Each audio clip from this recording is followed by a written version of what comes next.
आज का village Sweden की यूनिवर्सिटीज़ में एडमिशन्स के हवाले से है, उन स्टूडेंट्स के लिए जो स्वीडन में आला तालीम के लिए आना चाहते हैं।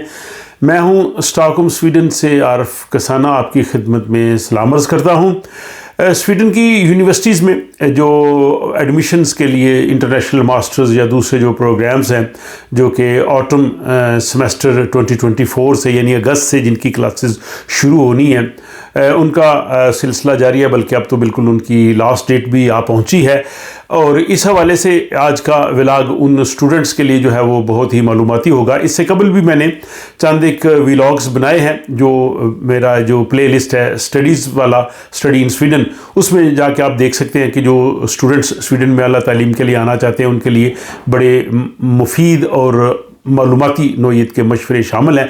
लेकिन आज के व्लॉग में हम जो बात करना चाहेंगे इस हवाले से स्वीडन के शहर उपसाला में मुकीम जनाब इरफान साहब, जो कि बड़े रेगुलरली इन व्लॉग्स को देखते हैं, अपने मशवरे भी देते रहते हैं, उन्होंने ये तवज्जो इस तरफ जानब करवाई है कि यहाँ यूनिवर्सिटी एडमिशन्स को के साथ जब रब्ता किया गया तो उन्होंने ये कहा कि पाकिस्तान से आने वाले जो स्टूडेंट्स हैं जो स्वीडन की यूनिवर्सिटीज़ में एडमिशन लेना चाहते हैं, उनको इंग्लिश जो ज़बान का टेस्ट है IELTS, वो उनको करना होगा। तो इंग्लिश ज़बान का टेस्ट जो है क्या ये लाजमी है, इस हवाले से उन्होंने पूछा। और वाकई और भी बहुत से लोग ये जानना चाह रहे थे कि क्या स्वीडन में अब लैंग्वेज की शर्त लाजमी होगी है, क्योंकि इससे पहले जो पाकिस्तान से स्टूडेंट्स आते थे वो अपनी डिग्रीज़ वगैरह भिजवाते थे और साथ वो लेटर भिजवाते थे कि जी हमारे यहाँ जो है वो इंग्लिश पढ़ाई जाती है, हमारा मीडियम ऑफ इंस्ट्रक्शंस इंग्लिश है, तो इसलिए हमें अलग से इंग्लिश के टेस्ट की ज़रूरत नहीं है। और वो नहीं होती थी और स्टूडेंट्स का एडमिशन हो जाता था।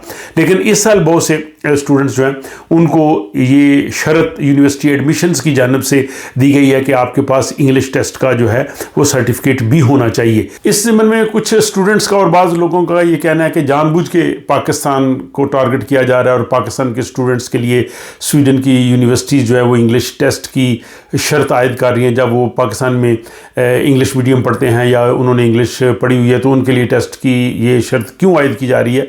तो ऐसा कुछ नहीं है। यहाँ पे और भी जो मुल्कों से स्टूडेंट्स आते हैं जिनमें इंडिया, बांग्लादेश, वो भी वहाँ पे इंग्लिश पढ़ते हैं, इंग्लिश मीडियम है, उनके लिए भी शर्त आयद की गई है।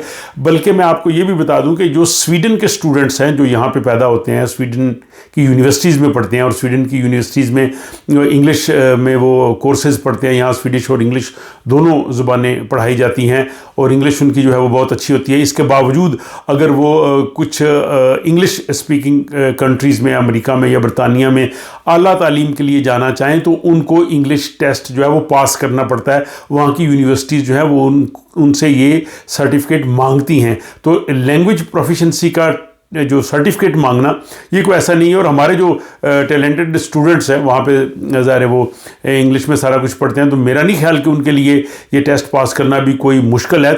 तो इस हवाले से यहाँ स्वीडन के शहर वैखो में जनाब जुनैद खान होते हैं, वो कंसल्टेंट हैं, वो बड़े इन चीज़ों को बड़े अच्छे हवाले से जानते हैं, अपडेटेड उनके पास इंफॉर्मेशन होती हैं।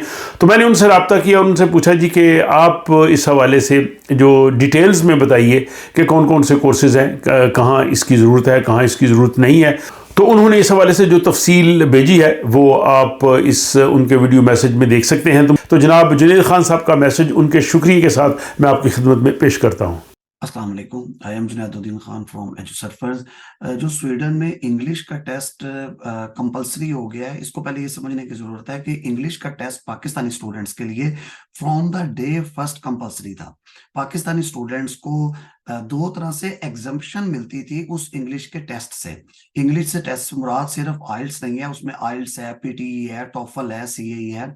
एग्जम्पशन मिलने के दो तरीके थे। एक एग्जम्पशन मिलती थी कि अगर आपकी ग्रेजुएशन जो है, जो आपका BS है, वो अगर मेडिकल साइंसेस से है, इंजीनियरिंग से है या नेचुरल साइंसेस से है, किसी भी साइंसेस से है और आप 4 इयर्स की ग्रेजुएशन करके आए हैं, तो आपको इंग्लिश टेस्ट से एग्जम्पशन मिल जाती थी। हम for sake of better understanding उसे आइल्स कह लेते हैं क्योंकि वो सबसे पॉपुलर टेस्ट है।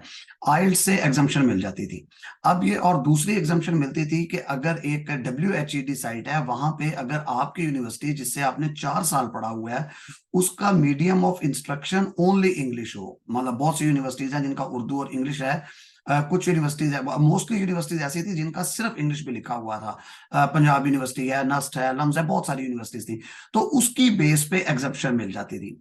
लास्ट ईयर से 2023 से कुछ यूनिवर्सिटीज ने पहले ही वो एग्जाम्पशन खत्म कर दी हुई थी कि पाकिस्तानी स्टूडेंट्स को आइल्स चाहिए।